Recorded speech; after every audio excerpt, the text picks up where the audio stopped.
Então você já decidiu se vai querer um sócio ou não, já fez o teste psicológico, viu que aquela pessoa é o encaixe perfeito em relação ao perfil comportamental e também em relação ao perfil de técnico, né, em relação ao perfil operacional, vocês se complementam, ou os dois têm o mesmo perfil e já tem funcionários que vão atender aos perfis que faltariam, e você já decidiu que tipo de empresa, qual vai ser o regime tributário, né? Enfim, está na hora de iniciar a empresa de fato. Qual que é o primeiro passo? É montar o primeiro contrato social. Então, o contrato social é basicamente como se fosse um CPF para a pessoa jurídica, né? Então, é ali uma certidão de nascimento, digamos assim, da pessoa jurídica, consta ali as informações das atividades, como é que aquela empresa vai atuar, quem são os sócios. E a gente vai discorrer aqui um pouquinho sobre as características básicas que há no contrato social. A gente vai deixar um modelinho também de contrato social para vocês baixarem, analisarem. Vocês podem também requerer para a contabilidade um modelo de contrato social ou para um advogado, mas basicamente eles seguem geralmente a mesma estrutura. E a gente está apresentando aqui uma estrutura de uma empresa de engenharia, né?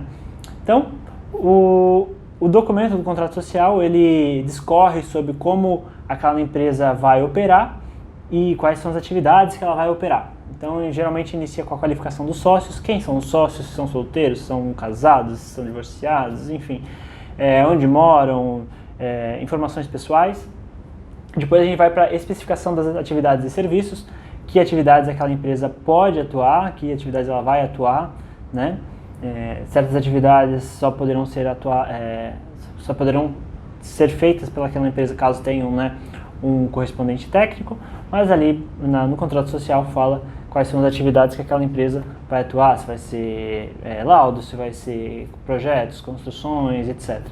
E aí você pode colocar uma lista grande de atividades, mesmo que você tenha dúvida se você vai querer atuar em alguma atividade, você pode colocar ali, está na dúvida, você não é obrigado a executar aquela atividade, você coloca ali, eventualmente você atua naquela atividade, né? Por exemplo, o primeiro contrato social meu tinha lá laudo, projeto, execução de galpão, execução de consultoria de engenharia, execução de pavimentação, enfim, diversas atividades, muitas delas eu nunca exerci, né? Mas como estava na dúvida, tinha uma certa experiência em algumas atividades, muitas até nem tinha tanta experiência, mas eu pensei que poderia estar atuando, eu coloquei ali, né? Mais fácil já ter ali no contrato social e não executar do que pensar em executar depois e ter que fazer uma alteração do contrato social para incluir aquela atividade, enfim, né? Mais taxa de alteração de contrato, mais o tempo de aprovação na junta comercial. Então, está na dúvida da atividade, você tem capacidade de atuar, ou conhece uma pessoa que você pode chamar como técnico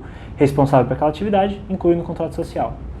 Definição do tipo da empresa, né? Ali entra a definição, como a gente viu nas primeiras aulas, né? Se é uma limitada, uma Eireli, um empresário individual.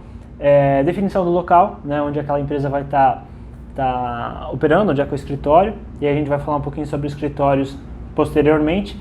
Não precisa ser necessariamente uma sala que você vai estar ali direto, né? Pode ser escritórios virtuais, a gente vai falar sobre isso. Especificação da participação de cada sócio, né? Como é que cada sócio está participando daquela empresa. A sociedade não precisa ser sempre meio a meio ou em 3 sócios, 1/3 cada um, pode ser por porções diferentes.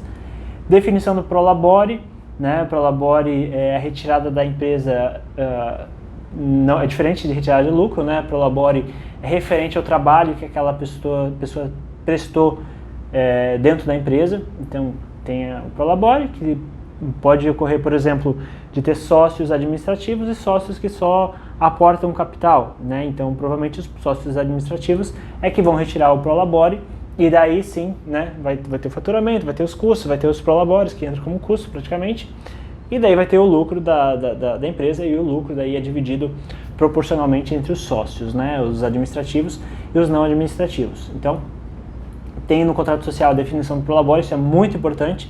Lembra que a gente falou sobre saber discriminar ali as expectativas entre cada um? Então, já entra no contrato social qual que é a expectativa de Prolabore, né, de cada um dos sócios, né? Todos vão ter Prolabore? Não vai ter? Ninguém vai ter? Pode ninguém ter? Enfim, são questões que você tem que ver ali entre os sócios e também ver na contabilidade, porque uma vez que está no contrato social que há retirada de prolabore, é muito importante que isso de fato ocorra, né? A contabilidade tem que estar ciente disso e tem que estar fazendo as retiradas de prolabore. Regras sobre deliberações importantes, né? Como é que é a regra se quisermos admitir um novo sócio? Se a gente quiser tomar empréstimo, quais são as regras? Quem pode decidir? Vai ter uma taxa de juros máxima que vai ser previsto o empréstimo? Vai ter um valor máximo que os sócios podem deliberar sobre o empréstimo? Como é que vai ser a divisão dos lucros? Então todas as regras, todas as expectativas têm que estar no contrato social.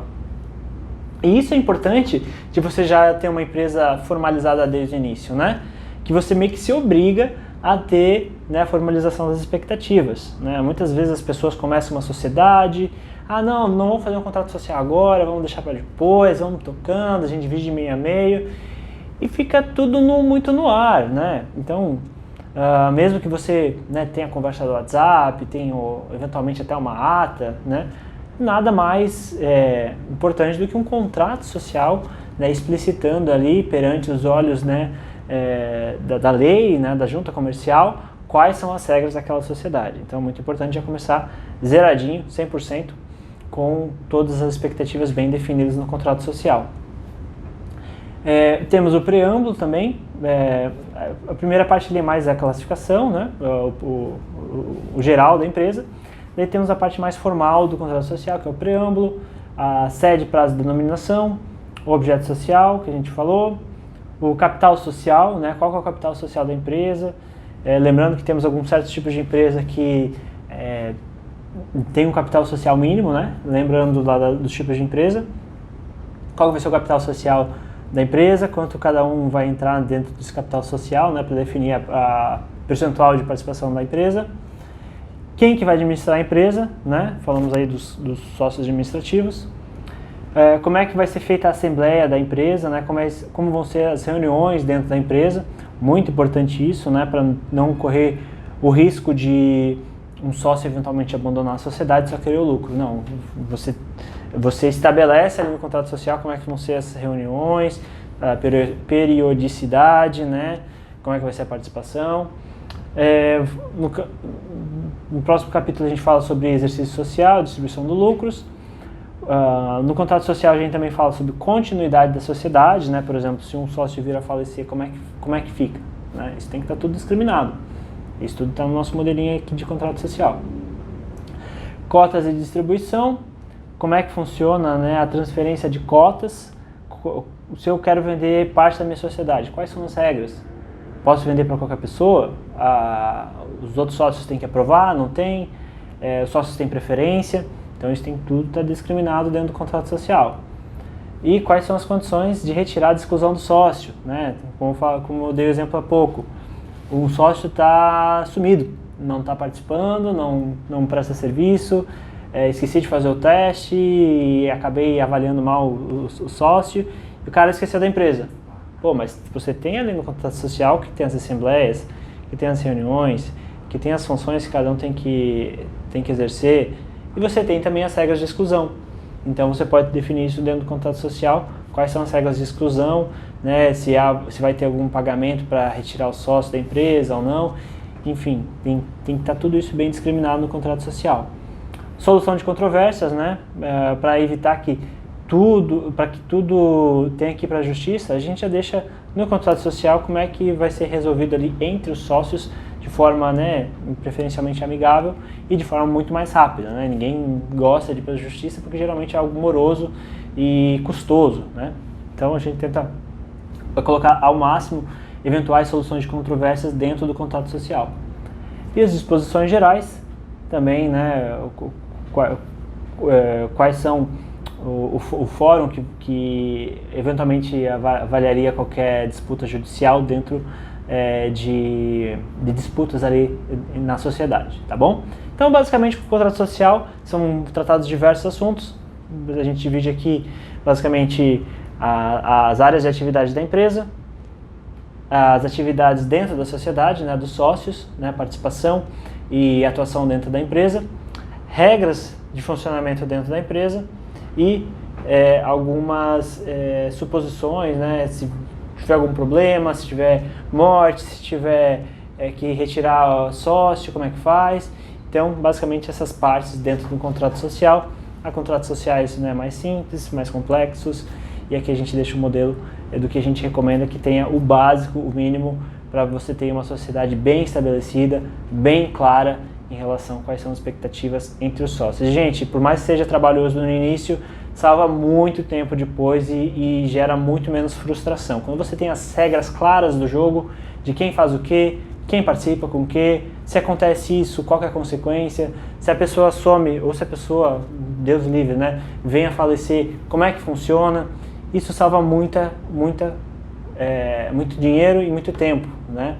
O máximo que a gente conseguir evitar, eventualmente tratar disputas na justiça, o máximo que a gente conseguir resolver amigavelmente dentro das previsões do contrato social, todo mundo sai ganhando. É muito mais rápido, muito mais barato e muito mais claro, as pessoas ficam motivadas em ter as regras claras do jogo ali bem descritas, tá bom? Então, muito importante começar já a sua sociedade com um contrato social bem estabelecido, bem claro, para todo mundo ter ali as regras do jogo que vão ser seguidas.